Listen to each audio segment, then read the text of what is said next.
تو این ویدیو میخوام بریم یاد بگیریم که چطور میتونیم گوشی آیفونمون رو جیل بریک بکنیم. اگه این کار میخوای انجام بدی تا آخر ویدیو همراه باش. بزن بریم.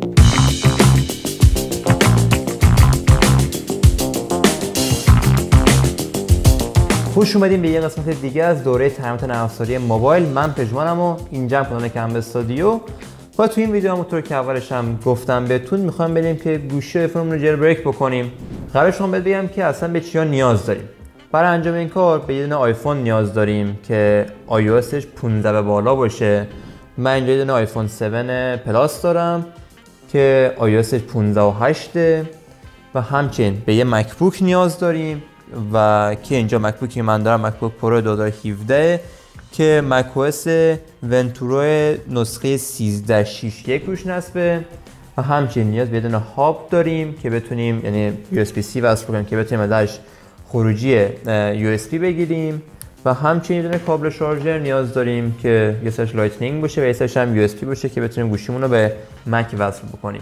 طبق توضیحاتی که خود این سایتی که بهتون معرفی میکنم بهمون گفته سعی کنین از کابل لایتنینگ به تایپ C استفاده نکنین و پیشنهاد داده که از حرکتی که من میگم استفاده بکنیم. خب بزنیم سراغ آموزش. قبل از اینکه بریم سراغ ادامه آموزش، برای حمایت از من لایک و کامنت و سابسکرایب به این ویدیو و این کانال فراموش نشه.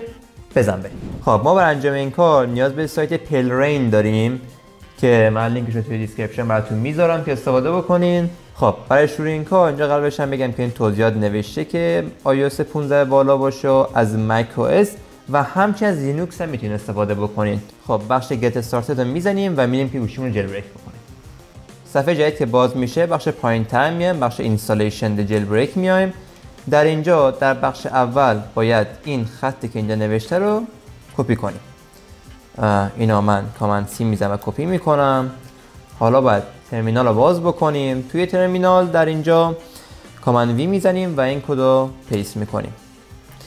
این کد باعث میشه که پلرینمون رو فچ بکنیم تا بتونیم ازش استفاده بکنیم تا گوشیمون رو جیل بریک بکنیم. چون از سودو استفاده میکنیم نیاز داره که رمزمون رو بزنیم تا این عملیات فچ انجام بشه.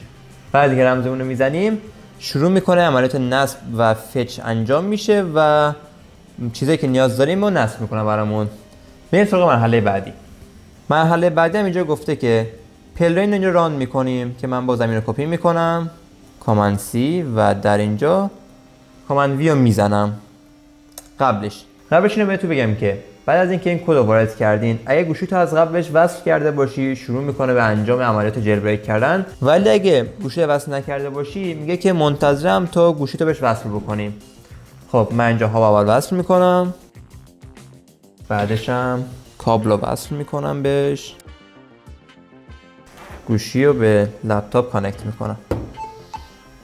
بعد که گوشی رو وصل کردیم میگه اینترن ریکاوری مود و گوشی خاموش میشه و شروع میکنه وارد شدن به ریکاوری مود. بعد از اینکه وارد ریکاوری مود شدیم در اینجا می‌نویسه که دکمه اینتر رو بزن تا وارد DFU مود بشیم.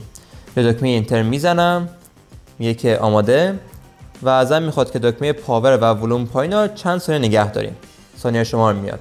حالا میگه دکمه پاور رو ول کن و دکمه ولوم رو فقط نگه دار. ما این عملیات رو انجام میدیم تا گوشیمون وارد DFU مود میشه. اگه این کارو به درستی انجام بدی گوشی دوباره خاموش میشه و باز دوباره شروع میکنه به روشن شدن و اینجا سری پیغام مینویسه که وارد ریکاوری مود شد و داره کارش انجام میده و میبینید که اینجا لوگوی اپل هم یه تغییر میکنه و شروع میکنه به جیل بریک شدن. اگه این کارم درست انجام ندی و با توجه به تایمری که داره دکمه پاور و ولوم پایین درست نگه نداری یه ارور میده که باز دوباره دکمه اینتر رو بزن و این عملیات یه بار دیگه مجددا انجام بده. و اگه درست این کارو انجام بدیم یه سری نوشته اینجا میاد که عملیات جیل بریک هم به درستی انجام میشه، گوشی دوباره خاموش و روشن میکنه و بعد که ریستارت شد شما اینجا باید رمز تو بزنی و بعد از اینکه رمز تو زدی گوشی به صورت عادی باز میشه، روشن میشه و در اینجا ما میبینیم که یه سری برنامه اد میشه. من اسکرین رکورد رو روشن بکنم تا بتونید ببینید. در اینجا میبینید که در این بخش آدرز تو برنامه اد میشه که در اصل برای شما که دفعه اول این کارتون رو انجام میدین یه برنامه اد میشه که این برنامه رنگین کمونیه. روش کلیک میکنیم، برنامه همون پلرین. بعد اینکه باز شد بهت میگه که نرم افزار سیلئو و نرم افزار زبرا نصب کن که سیلئو به نظرم بهتر نصب کردنش. روش کلیک میکنید. اگه نرم افزار نصب نکرده باشید براتون می‌نویسه اینستال. ولی اگه مثل من نصب کرده باشین از قبل براتون می‌نویسید ری اینستال که مهم نیست. خارج میشیم از اینجا و وارد نرم افزار سیلئو میشیم. توی نرم افزار سیلئو یه سری تویک ها قرار داره که ما با نصب کردن این تویک ها و فعال‌سازیشون یه سری اجازه های به ما میده که ما بتونیم توی نرم افزار دیگه‌ای که تو گوشیمون نصب هستش یه سری بلاها یه سری حرکات روش انجام بدیم.